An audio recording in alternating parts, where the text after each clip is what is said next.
주님께서 여러분과 함께 사도와 함께 마테오가 전한 거룩한 복음입니다.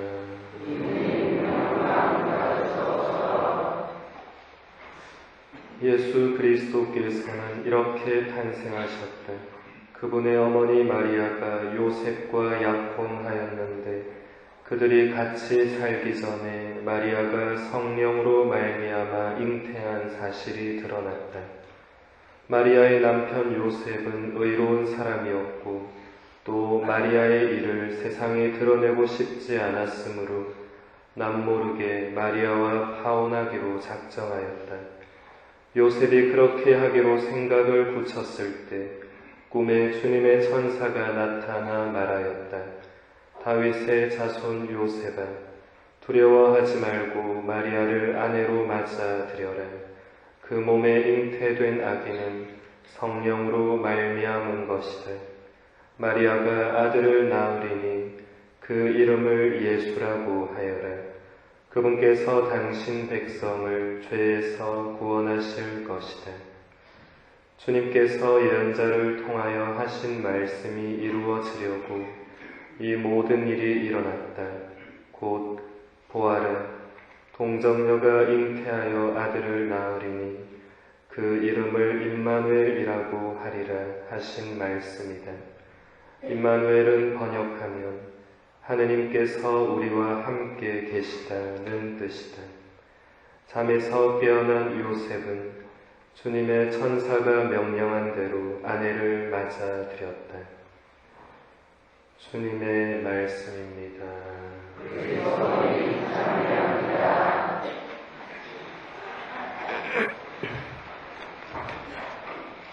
참 예수님,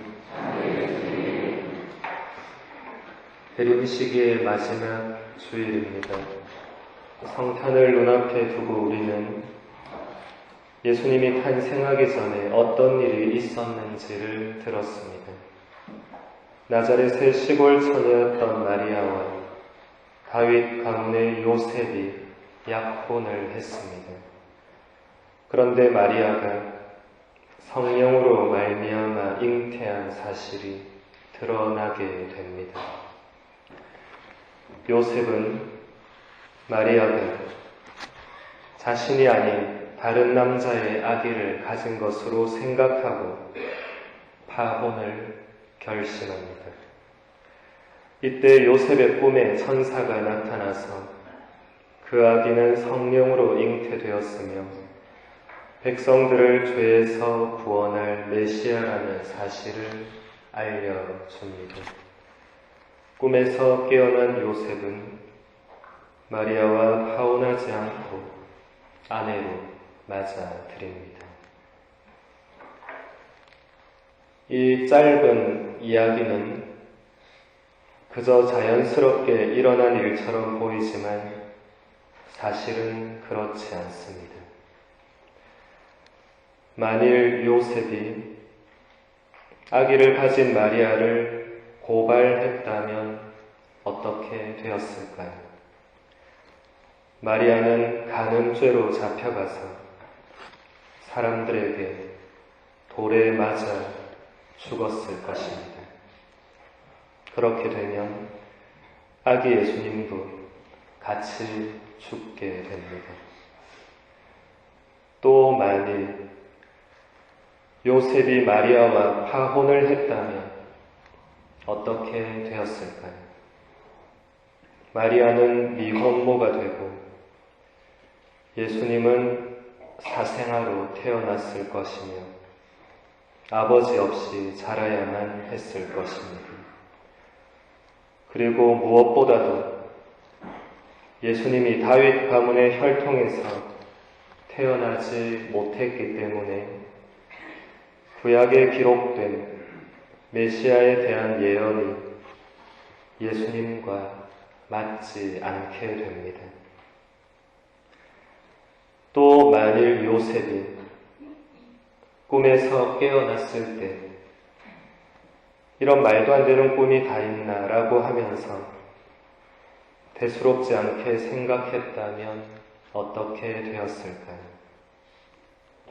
그랬다면 요셉은 마리아를 결코 아내로 맞아들이지 않았을 것입니다.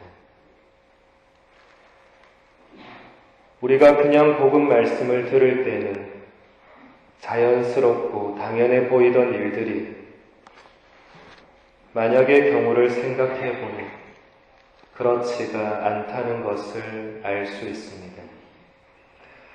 조금 더 쉽게 생각해서 내가 만일 요셉이라면 어떻게 했을까 묵상해 봅시다. 내가 만일 요셉이라면 나의 약혼녀가 임신했다는 사실을 알았을 때 어떤 반응을 보일 것이며 어떤 행동을 취할지 생각해 본다면 여기서 우리는 요셉 성인이 예수님의 탄생에 얼마나 큰 역할을 했는지 깨닫게 됩니다. 성모님께서 가브리엘 천사의 동정잉태 예고를 받아들이신 것은 참으로 놀라운 일입니다. 그러나 요셉 성인이 성모님의 잉태를 성령께서 하신 일이라고 믿고 받아들이신 것은 더 대단한 일입니다. 성모님은 천사의 말만 믿고 받아들이면 되었지만 요셉 성인은 천사의 말도 믿어야 했고 성모님도 믿어야 했기 때문입니다. 아내가 나와 잠자리를 같이 하지도 않았는데 생긴 아기가 성령으로 잉태된 아기라고 믿을 수 있는 남편이 누가 있겠습니까? 그 믿음은 하느님께 대한 믿음도 있어야겠지만 무엇보다도 아내에 대한 믿음이 있을 때 가능한 일입니다. 하느님을 믿는 것은 사람을 믿는 것보다 쉬운 일입니다. 왜냐하면 하느님은 결코 변하지 않는 분이시기 때문입니다. 그러나 사람을 믿는 것은 힘들고도 어려운 일입니다. 사람은 변하기 때문입니다. 나의 믿음을 저버리고 나의 기대를 깨뜨리고 나에게 상처를 주고 무엇보다도 그 사람의 마음속을 도무지 알 수가 없기 때문입니다. 아무리 친한 친구 사이라도 부모와 자녀 사이라도 부부 사이라도 서로의 마음을 있는 그대로 다 알 수는 없습니다. 우리는 서로에게 결코 드러내지 않고 드러낼 수 없는 자기만의 마음속 공간을 가지고 있습니다. 아무도 알 수 없는 나만의 아픔과 상처와 어두움이 우리 모두 안에 있습니다. 그런 우리들의 마음에 이제 아기 예수님께서 오시려 하십니다. 그분은 빛이시기에 내 안의 어두움을 비추어 주실 것이며 우리를 훤히 알고 계실 것입니다. 그분 앞에서 우리가 숨길 수 있는 것은 아무것도 없으며 그분은 우리의 아픔과 상처를 치유해 주실 것입니다. 그래서 우리는 예수님의 탄생을 기다립니다. 예수님이 다시 내 마음에 오셔서 나를 새롭게 해주시기를 간절히 바라고 있습니다. 그런 우리들에게 요셉의 믿음이 필요합니다.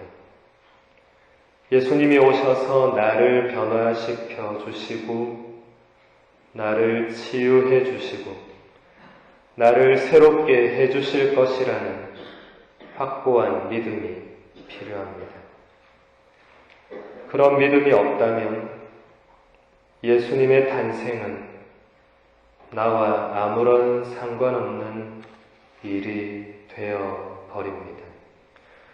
그리고 실제로 수많은 사람들이 예수님의 탄생과 아무 상관없는 삶을 살아가고 있습니다. 이것은 신자들조차도 그렇습니다. 예수님이 이 땅에 오시는 이유와 목적을 모르기 때문에 그럴 수밖에 없는 것입니다. 예수님이 이 땅에 해마다 새롭게 태어나시는 이유는 오직 한 가지뿐입니다. 바로 나의 구원을 위해서입니다. 나를 죄와 죽음에서 구해내시기 위해서입니다. 나의 아픔과 상처를 치유해 주시고 나의 고통에 함께 하시며 나의 어둠을 밝은 빛으로 비추어 주시기 위해서입니다. 예수님께서 바로 나 때문에 또 한 번 연약한 아기의 모습으로 이 땅에 오신다는 것은 우리에게 정말 기쁜 소식입니다. 만약 더 이상 성탄이 오지 않는다면 더 이상 우리의 구원도 없을 것입니다. 그분이 이 땅에 새롭게 태어나시기에 우리도 그분의 오심으로 다시 구원의 길을 걸어갈 수 있는 것입니다. 우리가 이러한 사실을 진정 마음으로 깨닫는다면 성탄을 기다리는 우리의 마음은 기쁨과 행복으로 가득 차게 될 것입니다.